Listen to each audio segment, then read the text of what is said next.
Bueno, hemos escuchado muchas opiniones en torno a las consultas que solicitó el gobierno de los Estados Unidos en el marco del Tratado de Libre Comercio México, Estados Unidos y Canadá, el marco del nuevo TEMEC.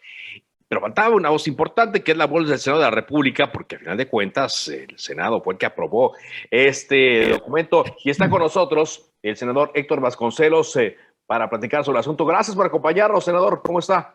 Al contrario, muchas gracias por su llamada. Estoy bien, gracias. Bueno, ¿cuál es de primera mano la opinión que tiene el Senado de la República de estas consultas que solicitó el gobierno de Estados Unidos y también el gobierno de Canadá? Sí, mire usted, yo le puedo dar mi opinión, pero no pretenderé yo hablar a nombre de todo el Senado de la República. Claro. Porque, como usted sabe, aquí hay diversos partidos políticos representados y habría yo tenido que consultar con ellos, ¿no? Para su nombre. Pero le puedo dar mi opinión como senador y presidente de la Comisión de Relaciones Exteriores. Ajá. Mire usted, yo creo que lo primero es que no hay que exagerar la magnitud de este asunto, porque se trata de consultas que están previstas y de todo un mecanismo que está previsto en el tratado mismo cuando surgen discrepancias, puntos de vista diversos acerca de determinados temas dentro del tratado. Entonces, lo único que ha sucedido hasta el momento es que Canadá y los Estados Unidos han solicitado que se abran consultas entre los tres gobiernos sobre el asunto de la política energética de México. Así es. Pero estas consultas, en primer término, hay un lapso de 75 días para llevarlas a cabo. O sea, que todavía esto nos va a ocupar todo agosto, o podría ocuparnos todo agosto, septiembre, y no sería, yo creo, sino hasta principios de octubre, cuando se tendría una idea precisa de si se llegó a un acuerdo o no entre los tres países. Personalmente, yo creo que sí se va a llegar a un acuerdo. Como usted sabe, la relación es tan importante para los tres países, no solamente para México, que va en beneficio de todos los países partícipes en este tratado de llegar a acuerdos. Pero aún si no se llegara a un acuerdo dentro de 75 días, la etapa siguiente es el establecimiento de un panel, lo cual otra vez está perfectamente previsto en el propio tratado como una manera también de llegar a acuerdos cuando surgen discrepancias. Sí. Entonces apenas iniciaría un panel y ahí el procedimiento es aún más extenso y complicado porque hay equipos de los tres países que tienen que ser designados, etcétera. Sí. De modo que esto no es una cuestión, en mi opinión, o desde mi perspectiva, que se va a resolver de un momento para el otro. Llevará su tiempo y están estipulados esos tiempos dentro del mismo tratado comercial.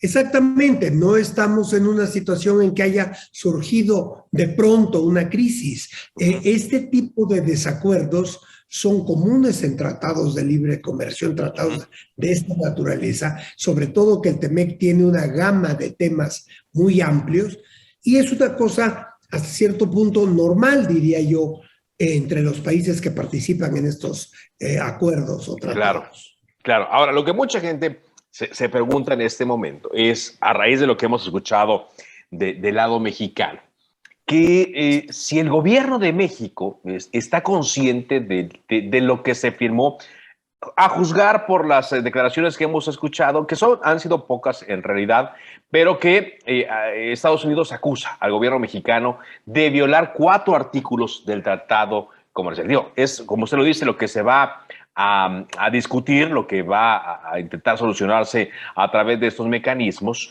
pero que ya el simple hecho de iniciarlo pareciera como que México ya estaba violando estas disposiciones. ¿Cómo lo ve usted? Sí, mire usted, yo tengo otra perspectiva completamente distinta. Por supuesto que la parte mexicana está consciente de todo lo que está incluido en el tratado. Y allí yo siempre me refiero al inicio del capítulo 8, que es el que tiene que ver con la política energética, donde aparece muy claramente establecido, y esto fue uno de los requisitos de México para firmar el tratado, que México en todo momento se reserva su derecho a cambiar sus leyes e incluso su constitución para defender su soberanía en cuestiones energéticas. Entonces, este principio es una cuestión aquí de principios.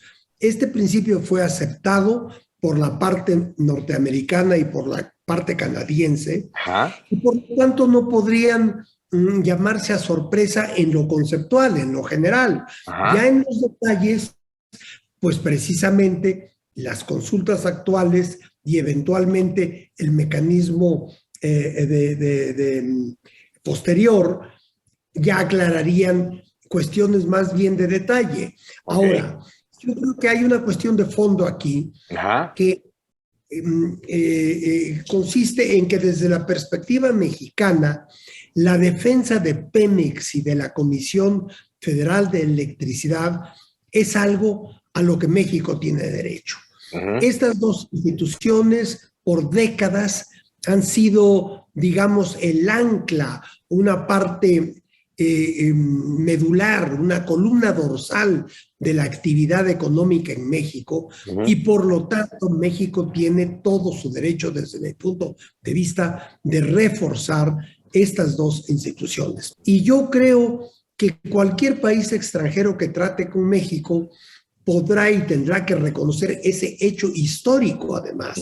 México ha dado muchas batallas a lo largo de muchas décadas para defender su petróleo y su electricidad, su energía, gas, etc. Entonces son principios centrales de la historia de México. Ahora, lo que se ha mencionado es que si al aplicar estas reformas, estas políticas, no se están respetando acuerdos previos, que por eso se utiliza el marco del tratado comercial, que digamos que fue lo que, de acuerdo a algunos expertos, se entendió luego de la negociación comercial, que sí, México iba a defender su soberanía energética, que iba a modificar sus leyes, etcétera, pero respetando los acuerdos que ya estaban.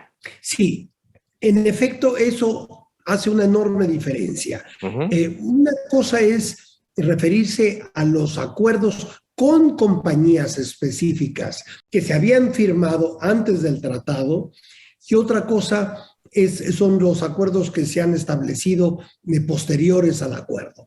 Ahí yo creo que sí hay todo un tema jurídico que es muy interesante explorar, pero los principios son muy claros. Con anterioridad se hicieron contratos lesivos a la soberanía y a los mejores intereses de México.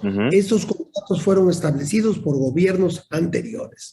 Entonces, la idea es que México tiene ahora la posibilidad de ver que se frenen los abusos que en algunos casos, no digo en todos, estaban presentes en contratos establecidos con anterioridad, y para eso es la negociación. Eso es lo que podemos negociar con las empresas. Y ahí hay otra cuestión fundamental. Creo yo que no se trata de un desacuerdo fundamentalmente con los gobiernos norteamericano y canadiense, sino con empresas particulares de esos países. Todos sabemos que las empresas pues tienen como fin último las ganancias, pero yo sí creo que países tienen que defender, los países no son empresas, entonces tienen que defender la globalidad de sus intereses, y en esto tiene tanto derecho México como los Estados Unidos y Canadá de defender sus derechos, sus intereses y sus principios. No hay que equiparar conflictos con empresas privadas particulares con conflictos entre gobiernos y entre naciones. Muy bien. Senador, estoy platicando con el senador Héctor Vasconcelos, presidente de la Comisión de Relaciones Exteriores. ¿Habrá algún tipo de acompañamiento por parte del Senado a estas consultas o a estos procesos? ¿Hay alguna manera en la cual los integrantes de este cuerpo legislativo que aprobaron el tratado hagan un acompañamiento al gobierno federal? Hasta el momento no se ha previsto algún acompañamiento formal, pero desde luego el Senado, como usted sabe, tiene la misión de revisar la política exterior de México. Los tratados son parte, es decir, los tratados son por una parte arreglos económicos, pero también tienen todo que ver con las relaciones bilaterales o en este caso trilaterales de los países. Entonces, desde luego nosotros estamos observando y analizando con mucho cuidado los acontecimientos, pero que sepa hasta este momento no hay la idea de alguna participación del Poder Legislativo ya en el proceso de las conversaciones o de las negociaciones. Ok, no. Pero sí estará, no sé si utilizar bien el término, si vigilando, observando lo que ocurra. Sí, claro que sí. Ajá. Bueno, el Poder Legislativo tiene que observar todas las acciones del gobierno federal, pero muy particularmente el Senado tiene que ver con la supervisión, el análisis de la política exterior. Y aquí estamos hablando, evidentemente, de un tratado entre 3 países. Por eso estamos muy pendientes de lo que ocurra. Pero, insisto, yo creo que no hay que alarmarse, no hay que dejar que por motivos políticos los adversarios del actual gobierno exageren la magnitud de este problema. Claro, a ellos les gustaría ver una situación de enfrentamiento entre los gobiernos de los 3 países, pero yo creo que eso no va a llegar a darse por el bien de los 3 países. Lo escucho optimista en esa parte. Sí, así es. Muy bien. Y eso que soy una persona escéptica por naturaleza. Pues le agradezco mucho esta conversación, senador, que nos haya aclarado la visión de su fracción parlamentaria, cuando menos su visión también. Y estamos atentos a lo que ocurra en los siguientes meses, siguientes semanas. Muchas gracias. Al contrario, muchas gracias por su llamada. Hasta luego, senador Héctor Vasconcelos.